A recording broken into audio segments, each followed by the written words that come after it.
I thank Mark for giving me the opportunity to talk about something that I'm pretty excited about, which is sort of a shift in and an example of how one national forest has been able to work through a fair amount of roadblocks to get something on the ground that we care a lot about, and that is dynamic forest structure, habitat diversity, and early successional habitat in general. And for those of you who have been familiar with national forests, nationally, regionally, that's been an issue. It's been an issue that we've had to work through. And what I'm going to show you now, I think we've turned a corner in all of this. So we have a number of tools in the toolbox, if you will, that we are now being able to use across our landscape to provide habitat diversity. And so I'm going to show you three. We have more, but I only had 30 minutes. So I'm going to show you three and lots of pictures. So for those of you whose stomachs are rumbling, just bear with me. So I'm going to try to get through this as quickly as I can. And I don't know, does it just go forward? Woo, okay. So here's the George Washington and Jefferson National Forest. It's two national forests that are in the western part of Virginia and the eastern part of West Virginia. So we have two states that we work in and two state agencies that we work with closely to in a lot of the projects that we do. So it's 1.8 million acres in Virginia and West Virginia, and it's a long, skinny forest. Our land ownership patterns tend to be on the ridges, side slopes, and ridge tops with very little valley land, and that's something I'll come back to. That's one of the challenges that we've faced with some of the tools that we work with, mainly because historically the valley lands were the most productive, and so those were the ones that just didn't tend to go into federal ownership across the history of national forest acquisition over the years. And I'm not sure which, do I use this, the top? That's the laser. Do the right? Okay. We have, oh good. So we're in the Ridge and Valley here, Ridge and Valley province. We have the northern Blue Ridge, southern Blue Ridge, and then the Appalachian Cumberland Plateau habitat. So we range across quite a bit, and we have a little tiny bit of Allegheny Highlands habitat right up in there. So we have a pretty diverse habitat type across the forest. We're in a landscape that's mostly forested on the ridge tops and slopes, and then the valley lands tend to be fairly open. So that's the large landscape of which we find ourselves in on the GW Jeff. And we are predominantly an oak-dominated hardwood, mixed hardwood forest, but we don't tend to have a lot of any one particular species. It is mixed with anything and everything, including pines, although in general the pines tend to be on the west and southwest facing slopes of the ridges and the mountains that we have. And I'll get back to how important it is for pine restoration with some of what we're doing. We also have grasslands and shrublands, and that's for quail and other species. That's very important, and we do for the land that we have in the valleys, that tends to remain open, and we manage for grasslands. But and I'll get into more of that later. That's one of the tools in the toolbox that we have. So why is habitat diversity important? One of the things that I think we're benefiting from now, for those of you that are in research that get frustrated about all the research that you're doing and failing to see it being applied to the ground, take heart, because what we're seeing now is the benefit of about 30 years of disturbance ecology working its way through the university system and translating itself into the next generation of biologists and land managers. It is working its way to the ground. A lot of what we did in the George Washington National Forest just went through a plan revision, and a huge part of setting the tone for what we're going to be doing for the next 10 to 15 years we used a ton of disturbance ecology research in setting the scale for that, and that translates directly into the species that need those kinds of disturbance regimes. It turns out that the Appalachians historically had a lot of disturbance and still do, and that disturbance is very important. So we have very rare species. Indiana bats, cerulean warblers. Todd mentions a bit about the diversity that cerulean warblers need in otherwise a mature forested landscape. Golden wing warblers, Gray's lily, the list continues. Peregrine falcons, they need a pretty open cliff line for nesting, and if you don't have some level of disturbance to keep those cliff lines clear, that's a threat to them to be able to nest on cliff lines. Smooth cone flower, box huckleberry, these are federally listed species that need disturbance. They need open woodlands, they need open shale barrens, the list goes on. They need grassland shrublands within a matrix of closed canopy forest. We also have a fair number of declining species, of which quail is one, that also need that type of habitat diversity. And fall foraging habitat for migrating birds, and I'll also say for migrating bats. That's hugely important. They need the abundance of insects to tank up their energy reserves before they go into hibernation. Where they're going to find that, it generally is in open areas, because there's a lot of vegetation on the ground that feeds those insects, then feeds birds and bats. And we have a number of public interest species, quail one of them, that all need that mix of habitat diversity. I alluded to the George Washington National Forest plan revision. One of the things we did is we looked at all threatened and endangered species, locally rare species, declining species, as well as public interest species. The list ended up being about 256 species that we needed to look at in terms, and we, by law, we are required to care about, and what are we going to do with these species? Well, it turns out that 109 of those species need early successional habitat for their entire life cycle needs. An additional 133 species need a mix of early successional habitat and mature habitat in close proximity for their life cycle needs. And a lot of our public interest species outside of quail are in that second group. They need the mix, and they need the mix within their home ranges to be able to do well. Only 14 out of all those species need mature forest habitat for all of their life cycle needs. That's a wake-up call, and that's something that we put in our documentation for the GW plan revision. In addition, we have entire ecosystems on this forest that need some level of disturbance to do well. Table mountain pine, shortleaf pine, all the pines that we have need disturbance. They need periodic disturbance to be able to succeed as an ecosystem itself. Oaks, we have a lot of mature oaks on this landscape, but they're not going to stay there unless we have some level of disturbance in the understory. And then, because what's coming up underneath all those mature oaks is not oak.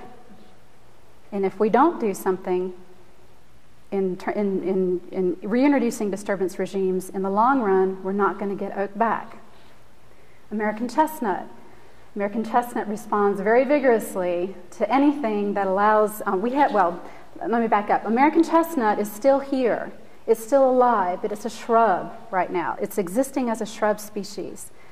And anything that keeps the root system alive is going to keep American chestnut alive as a species, waiting for the research to be able to provide something, hypovirulence inoculation, whatever the cure may be, to allow American chestnuts to get beyond the shrub stage, to be able to resist the chestnut blight, which is still in the environment, enough to be able to then exist as a canopy species. But in the meantime, in the center of its range, which is where the GWJF is, we have a charge to keep that species alive. And where they're doing the best is where we've provided disturbance, because they need sunlight to hit the ground to be able to keep those root systems alive, because they resprout and then they'll die back eventually. But if they don't have enough sunlight to their root systems, then they do die.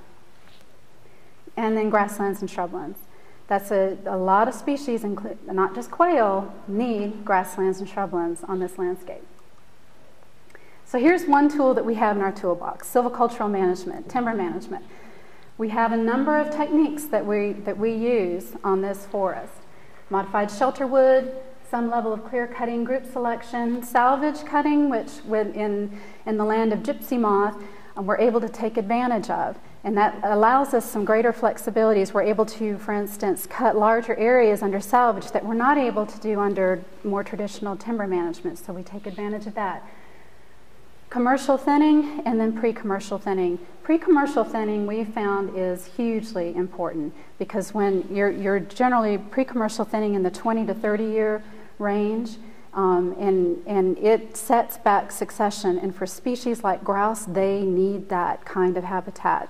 That gives them another 10 years to be able to use an area. So that's hugely important for some species.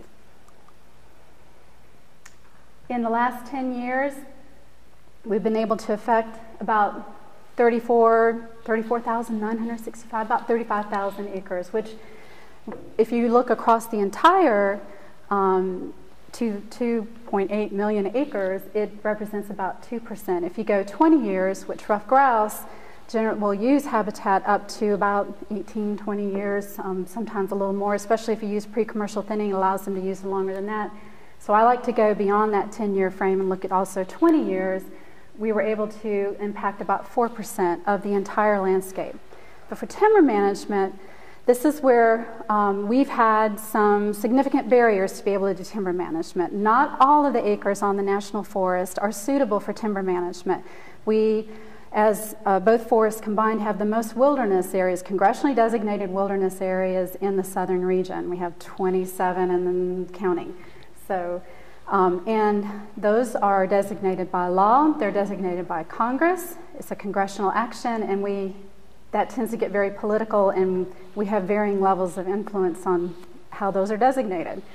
And so those are given to us, if you will. And by law, as it stands right now in wilderness areas, timber management is out. So there's a whole component of the forest that we can't do any timber management at all, by law. There's also backcountry wilderness areas. We're a multiple use agency, therefore that means we try to please everybody and we end up pleasing very few people. So that's just something that we deal with as an agency. That's multiple use management. So we have backcountry areas and we have research natural areas. So we have a lot of the forest, and we also we're not necessarily the richest forest in the world in terms of site index. And so we actually have quite a bit of the forest that's on a slope like this, and very poor soils, and so economically they're not suitable for timber management. We have a difficult time selling timber sales just because they look at that and go, I can't cut that. And anyway, so those are the challenges that we have. So about a third of the forest right now is suitable for timber management, where we can do active timber management. We're working on that through stewardship contracting, which is something that I'll talk a little bit more. We are actually able to do more timber management, or wanting to do more timber management in areas that haven't been classically considered suitable for commercial timber management. So if you take away the acres that we can't by law or policy do any timber management on, and then you look and see how we've done over the last 10 to 20 years, it's a little more encouraging from a timber management standpoint. So you go up to 6% for over 10 years and then 12% over 20. But that's only one tool that we have in the toolbox, which is good, because if that was the only tool we had in the toolbox, we would not be in a great place for providing habitat diversity. On the landscape, timber management has a unique part to play. Timber management, in a lot of ways, mimics ice storm damage in how it is on the landscape. It tends to be in smaller patches, and you tend to have a very shrubby response. It's also ephemeral across the landscape. So it moves around. And there's a number of species that really key in on that type of management. Bears do very well, deer respond very well. And this is the main tool that we have for rough grouse management. So you can see on the landscape scale, here, this is about a year old, and then right back there, we can place them on the landscape. So that's older timber cells. That's up on the Lee Ranger District on the northern part of the forest. So that's one way we can affect the landscape over varying ages and creating a mosaic of habitat diversity across the landscape that we have. For grasslands and shrublands, we have about 20,000 acres of permanent grasslands and shrublands, and it's distributed all across the forest.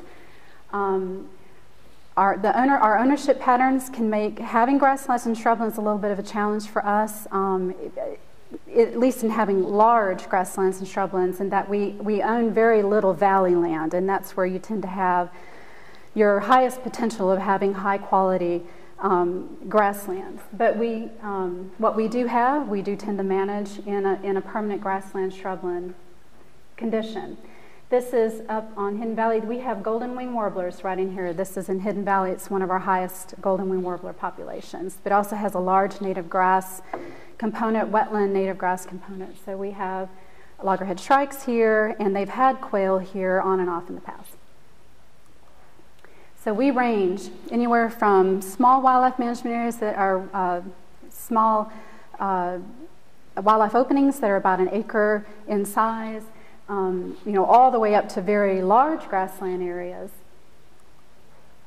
And in these areas, we tend to do more of our traditional quail management with varying levels of success, I must say, over the years. Sometimes quail respond and sometimes they don't.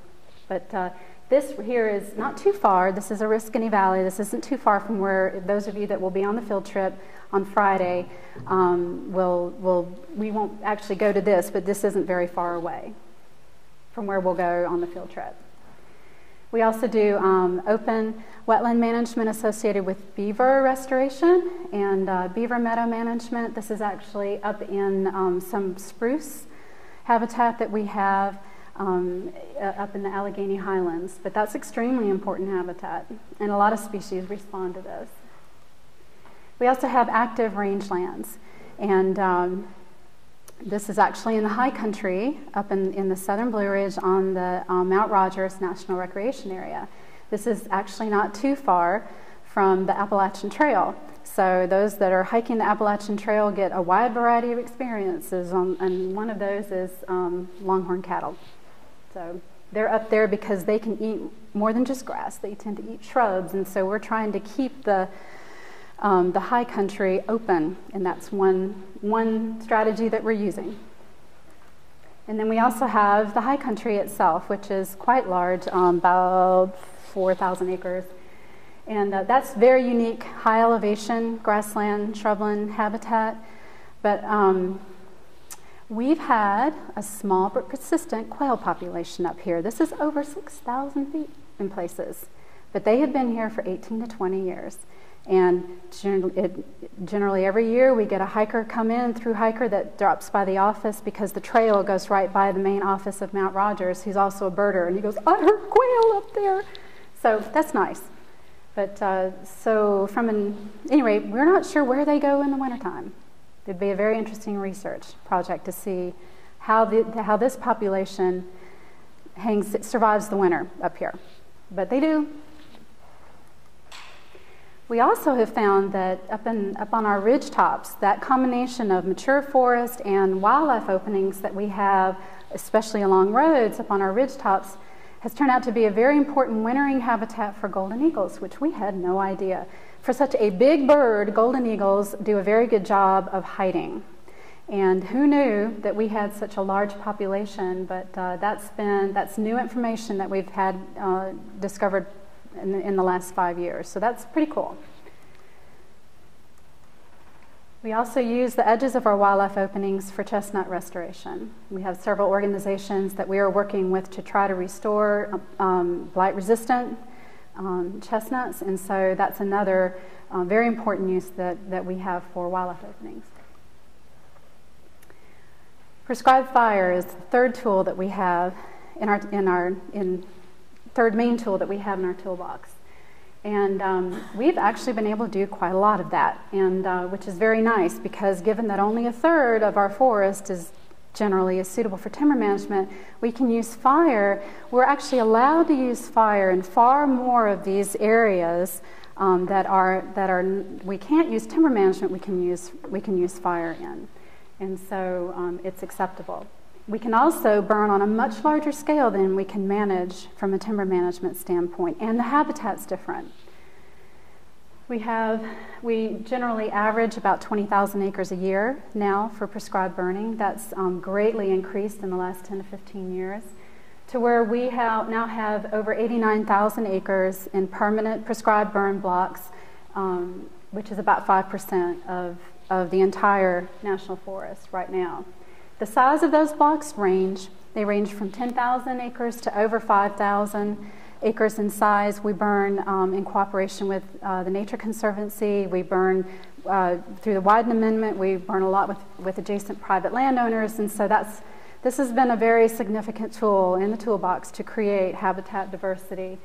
As you can see, we get a lot of response, and if we can periodically reintroduce fire, this is permanent. It doesn't shift around as much on the landscape as timber management does. So for those species that need consistent habitat year after year within certain landscapes or certain areas, we can do that with fire, and we can do it on a large scale. For those species like quail that need they're area sensitive. They're area sensitive on the early successional habitat side. We can provide that kind of habitat on the forest. So here's a good example. These are open woodlands that have been created by fire all the way down here. And so it creates a mosaic on this landscape. So it can be quite open here, and then it's closed canopy along the riparian areas, and then it varies. And there's a fair number of species that respond vigorously to that, cerulean warblers being one. We have a lot of interesting response in the understory that we've found, including pine restoration. Blueberries just go off the scale in these areas.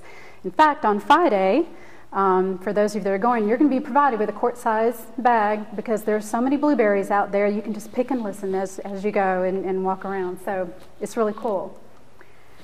And Mark, I had no idea you were going to talk about Chinquapins. That is Chinquapin, and guess where it's doing very well? It's doing very well in our prescribed burn areas, as well as bare oak. This is hugely important for those species that need hard mast and soft mast close to the ground, like quail, like grouse, like many other species. In the absence of fire, that's hard to get.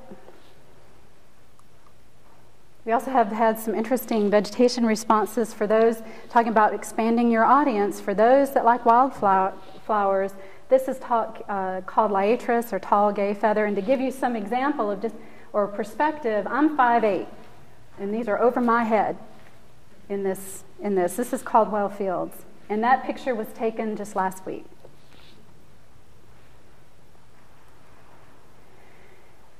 The Mill Creek Fenwick Mine Complex is this.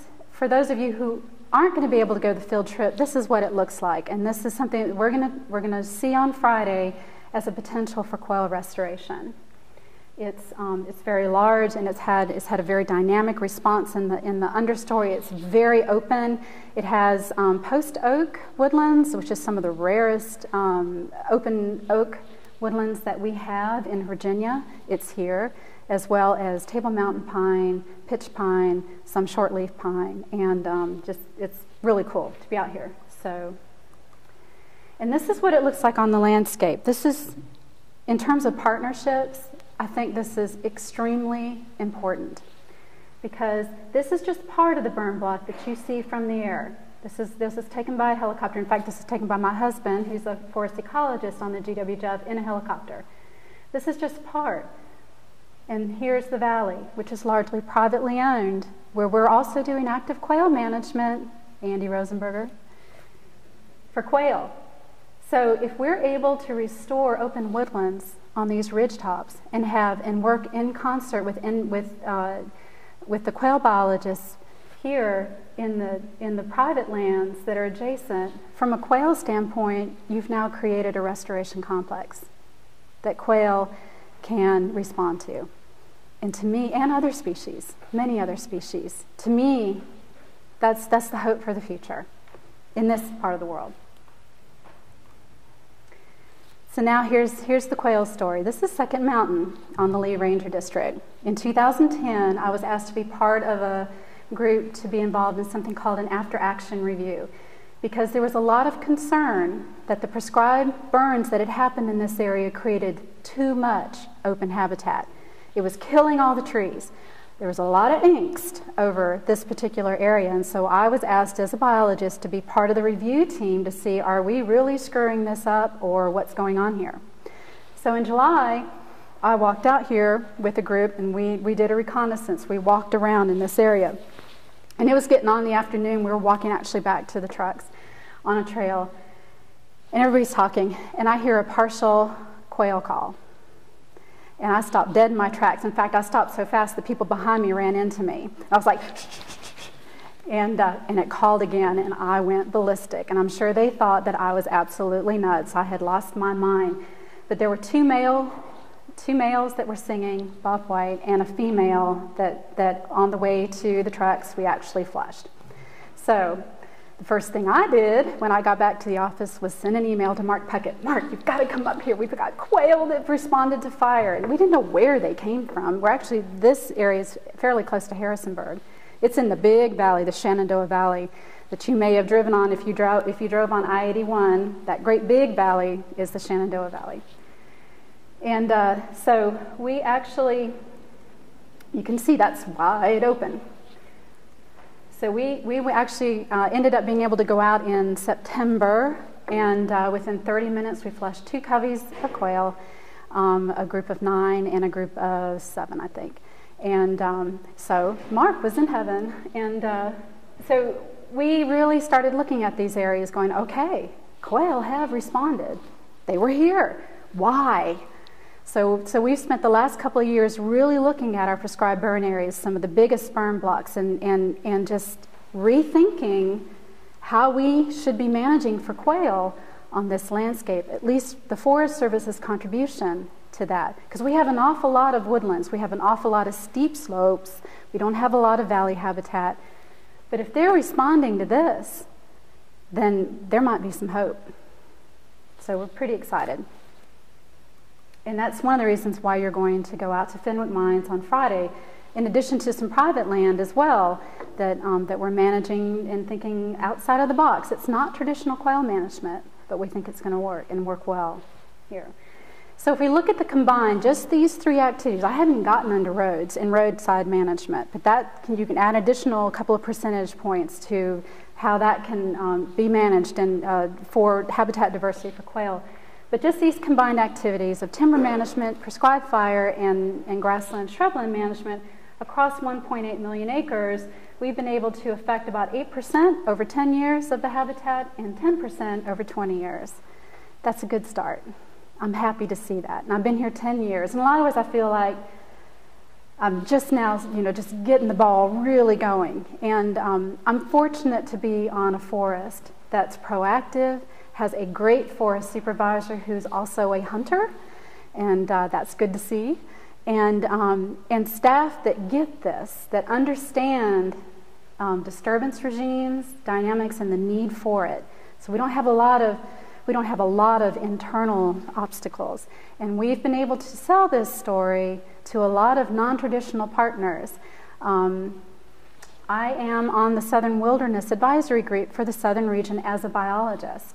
And one of the big reasons why I'm on that group is to understand who's managing wilderness areas and establish a relationship with them, and also to, which is largely in the recreation department or the recreation part of the Forest Service, and be able to bring in the ecological component of wilderness areas. In the southern region, wilderness areas need to have the natural disturbance regimes active and functioning. Otherwise, they are outside of what the Wilderness Act calls for, which is areas that are functioning as nature intended. Well, in the South, nature includes disturbance regimes. It is not all old growth, closed canopy forests. And in fact, open woodlands gives you the best of both worlds. It gives you old growth in the overstory and early successional habitat in the understory. You can have your cake and eat it too here, not just in the South,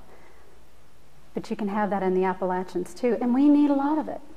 We need a lot more than what we have, but I feel like we're headed in the right direction, and partnerships are the key.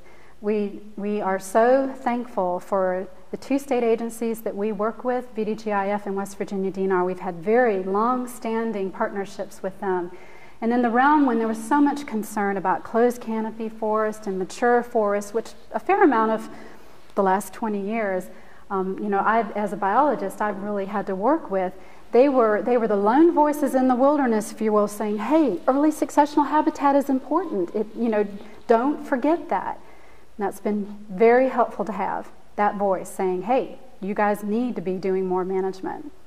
And then we have the Nature Conservancy, the partnership list, the joint ventures, where everybody is starting to talk about the same message for a whole suite of species, and that's really encouraging. It's not just us talking. And we actually had red-cockaded woodpeckers not just on the eastern part of Virginia, but we had them in the western mountains. They were actually part of the Clinch in the Cumberland Plateau. They were a connecting population in shortleaf pine, open woodland shortleaf pine on the ridgetops, Pine Mountain, that connected Tennessee, the Tennessee population to the Kentucky population. And that disappeared before the Endangered Species Act. That population did. But we used to have it.